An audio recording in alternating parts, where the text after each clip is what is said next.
Hello friends, कैसे हैं आप सब। आई होप आप सब अच्छे होंगे। तो ये कल वाला ही वीडियो है। तो मैं लाई थी यहाँ पर गेहूं भी धोने के लिए कपड़ों के साथ साथ में, लेकिन बीच में चली गई मेरी लाइट और मैं तो धो नहीं पाई उसको। और आटा भी मतलब गेहूं का ख़त्म होने पर आया है। लेकिन ये तो सोया हुआ था तो उसके चक्कर में मैं गेहूं भी जल्दी से ले आई कि यहीं पर धो लूँगी और सूख भी जाएगी 2 से 3 दिन में। तो संडे को फिर हस्बैंड निकलवा लाएंगे आटा, लेकिन नहीं पाया। और इसी तरह लाइट चली गई बीच में और मेरे कपड़े भी थोड़े से आधे रह गए थे।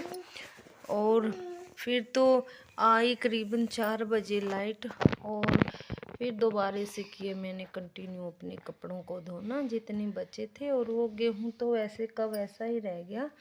और थोड़ा सा मैंने बीच बीच में छाना, लेकिन छाना और छाछ के साथ वो उड़ाया थोड़ा सा, लेकिन बीच में ही मेरा बेबी उठ गया और फिर मुझे उसी तरह बंद करके सारे काम धाम और जाना पड़ा मुझे अंदर।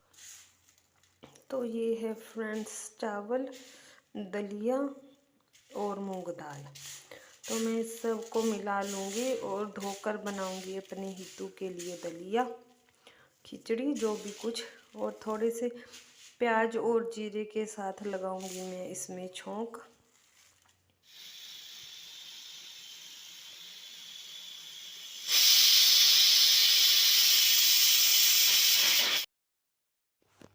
और फिर मैंने खिचड़ी को तड़का लगाकर उसे पकने के लिए छोड़ दिया था।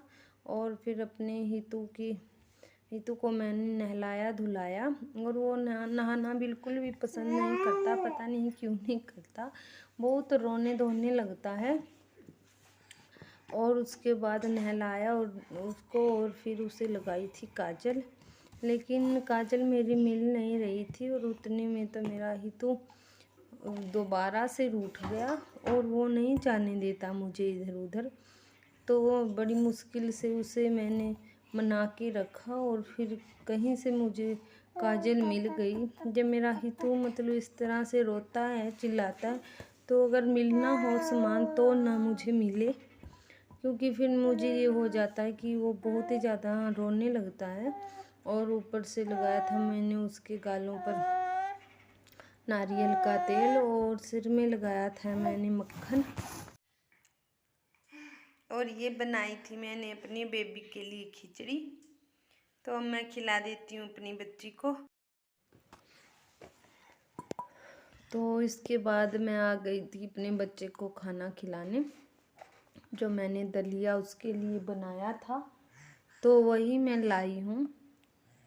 कई बार मैं इसके लिए ऐसा ही धनिया बनाती हूँ, लेकिन खिलाते खिलाते मेरी आँख में कुछ चला गया था और मुझसे खिला नहीं हो रहा था। और ऋतु है कि शरारती नोटी और कर रहा था, बहुत मस्ती खाते हुए भी उसे चैन नहीं है, एक जगह नहीं वो बैठता। फिर मैं चली गई अपनी आँखों में पानी के छींटे मारने, क्योंकि मेरी आँखों में बड़ी तेज कुछ चला गया था। और फिर दोबारा से किया मैंने कंटिन्यू उसको खाना खिलाना, लेकिन वो है कि रुमाल भी बांधने नहीं देता है, क्योंकि खाना उसके ऊपर ऊपर गिर रहा था कपड़ों पे, लेकिन वो है कि बांधने नहीं देता, फिर से उसको उतार लेता है। तो चलिए, बच्चा है, इसी तरह से बच्चों को तो बड़ी मुश्किल से पाला जाता है, बहुत ही मुश्किल है। इनको मतलब हर चीज़ को कर सकते हैं, लेकिन बच्चों को पालना बहुत ही मुश्किल काम है। तो चलिए, कोई बात नहीं, 1 साल के बाद तो ये बड़ा हो। और ये है फ्रेंड दोपहर बाद का टाइम, और मैंने किए थे अपनी हेयर वॉश। तो हेयर वॉश करने के बाद मैं आ गई थी सुखा कर, बस जल्दी से बना ली मैंने अपनी चोटी। उतनी आ गए थे बच्चे, क्योंकि खुले मुझसे रखे नहीं जाते बाल, मुझे बहुत ही टाइम पर हो जाती है काफ़ी ठंड। और लगा ली है मैंने अपनी कैप, और कर लेती हूँ मैं अपनी कनक की सफाई, गेहूँ की तो साफ़ सफाई कर लेती हूँ। मिलती हूँ आपसे थोड़ी देर में। तो बच्चे भी आ चुके थे स्कूल से और हो गए थे 4:30 बज गए थे मुझे। तो काफ़ी लेट मतलब लाइट आई थी 4 बजे के करीबन। तो तब मैं अपनी गेहूं नहीं धो पाई थी और मैंने ऐसे ही छलना बड़ा लेकर और छान ली थी अपनी गेहूं, क्योंकि ये निकलवानी है जल्दी। और छाछ के साथ मैं करूँगी इसको साफ़। और साथ में ही रख ली थी मैंने दाल बाहर चूल्हे पर, क्योंकि दोनों काम एक साथ चलते रहेंगे। फिर अलग से दाल पानी का डालने का फिर मुझे टाइम नहीं लगेगा। और इसी तरह मुझे तो हो गई थी बिल्कुल रात सी, शाम हो गई थी काफ़ी। और मेरी गेहूं अभी आधे से ज़्यादा रह रही थी साफ़ करने को। तो मैंने ये जितनी मुझसे हो सकी उतनी मैंने कर दी थी। और थोड़ी सी 2 बचती थी वो मैंने कल के लिए रख दी, क्योंकि कल ही करूँगी मैं दिन में, जब मेरा हितू सो जाएगा तो तब करूँगी। एक तो घर के काम बहुत हो जाते हैं, सुबह से शाम तक ख़त्म होने का नाम ही नहीं लेते। चलिए कोई नहीं, काम तो खैर चलते रहेंगे हमारे। और फिर सारी गेहूं वगैरह साफ़ करने के बाद मैंने इसको रख दिया था बंद करके बोरे को, जितनी भी बचती थी।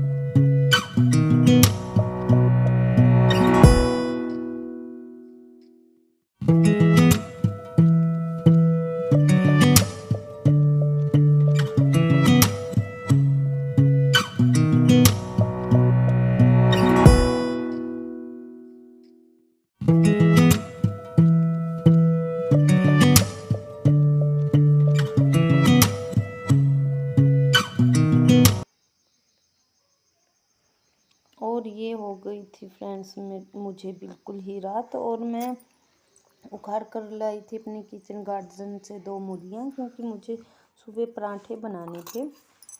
और लाई थी पालक मेथी और थोड़ी सी धनिया।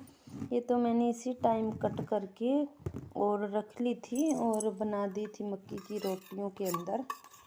मैंने आज गैस पर ही बनाई थी मक्की की रोटियाँ। तो हस्बैंड कहने लगे कि नहीं मक्की की रोटियों में ही बना लो, सुबह मूली के पराठे बना लेना। तो मैं पहले तो मेथी वाले पराठे बनाने की सोच रही थी कि सुबह बनाऊंगी मेथी के पराठे, लेकिन मक्की की रोटियों के अंदर भी बहुत ही अच्छी लगती है मेथी। तो मेथी और थोड़ी सी पालक मेरे पास थी और थोड़ी सी मैंने धनिया कट की और इसी की बना दी थी मैंने चपातियाँ रात को। मक्की की ही बनाई थी और अंदर ही बना दी थी गैस पर। और सच में इतनी स्वाद बनती हैं ये, सच में मेथी वाली जो रोटियां होती हैं उनकी खुशबू इतनी लाजवाब होती है ये पूछिए मत। साथ में दाल थी, तो यही हमारा डिनर हो गया था रात का। तो बहुत ही अमेजिंग बनी ये, और मैं इस तरह से बनाती रहती हूँ। तो ऐसे बच्चे साग वगैरह और ये ज़्यादा खाना पसंद नहीं करते, तो मैं इसी तरह से बना देती हूँ जिससे बच्चे भी खा लेते हैं इसको। तो इतने नखरे नहीं करते वो खाने में। और ओके फ्रेंड्स, मिलती हूँ अगली वीडियो में, तब तक के लिए बाय बाय।